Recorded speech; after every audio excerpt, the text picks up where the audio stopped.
sepse asnjëherë nuk u fol për Albenën, si deputete e cila nuk e la vendit shkojnë zgjedhje, e dha votën, nuk e kam pas lehtë as pak, të dalë nga të gjithë kolegët tjerë të mit aty, të cilët nuk deshën ta votonin presidentën dhe unë ta votoj. Nuk e kam pas lehtë. Askush nga ata që më liçon sot nuk e mendon si kam shku tek shtëpia ime dhe si jam kthyune, si kam dalë në rrugë, a kam pas frikë apo nuk kam pas frikë se dikush do të më bëjnë të keqe, që e kam bëu atë veprim. Ose në rastet kur unë si ministre ja kam kthyer mbi 28 milion euro shtetit Republikës Kosovës me një vendim që e kam marrë për rastin e Brezovicës. Ose kur kam ndërprej hidrocentralet, kur kam marrë vendimin për ndërprerjen e hidrocentraleve. Njën nga ta është edhe tek Lumbardi i Pejës, për shembull, që jam shumë krenare me atë vendim, sepse nëse e dini, do me thonë, aty ka pas interes që të ndërtoj një hidrocentral i ri, i cili do ta shterte Lumbardin. Dhe unë që jam rritur edhe në atë pjesë, tek dajt në Pej, e kam ndjes sa edhe rëndësht dëmtohet, të degradohet deri në atë nivel ai lum, që është pasuria dhe krenaria e Pejës. E shumë vendimet mijat për mbrojtjen e ajrit, e trajtimin e mbeturinave që nuk ju pas kanë pëlqyer të tjerëve, unë i kam bërë, asnjë ministër deri sot, e tham me plot bindje, nuk ka pas guxim të marrë vendimet cilat unë i kam marrë në atë kohë. Është më shumë rëndësi partia, po vendimet e mia cilat unë i kam marrë.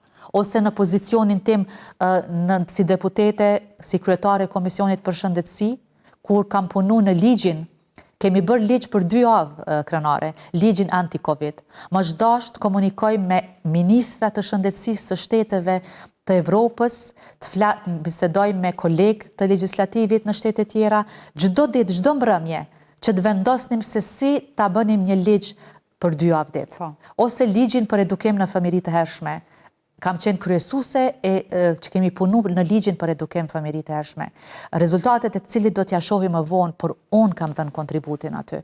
Ligjin për trajtimin e mbeturinave pastaj, ligjin për konfiskimin, byron për konfiskim të pasurisë pa justifikueshme.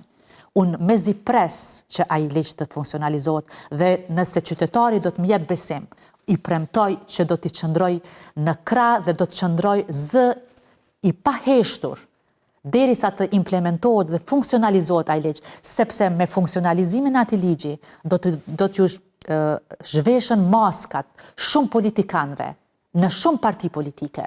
Do t'ju zhveshën maskat dhe qytetari i Republikës Kosovës do t'i shef fytyrat e vërteta të secilit, atëherë do t'i shef kush janë ata, çfarë kanë bërë dhe çfarë janë duke bërë për Kosovën. Prandaj, ose shumë ligje tjera, ose dua të jem ushtare, besnike e implementimit ligjit për sigurimet shëndetësore.